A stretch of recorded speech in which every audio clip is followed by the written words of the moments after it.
நான் வீழ்ந்தும் மீண்டும் என்னை இவருடைய இரத்தத்தினாலே பாவ மன்னிப்பாகிய மீட்பு இவருக்குள் நமக்கு உண்டாயிருக்கிறது.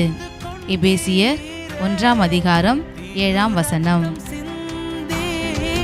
கழுவிவிட்டீரே, அதிகமாய் அதிகமாய் மன்னிக்கப்பட்டே.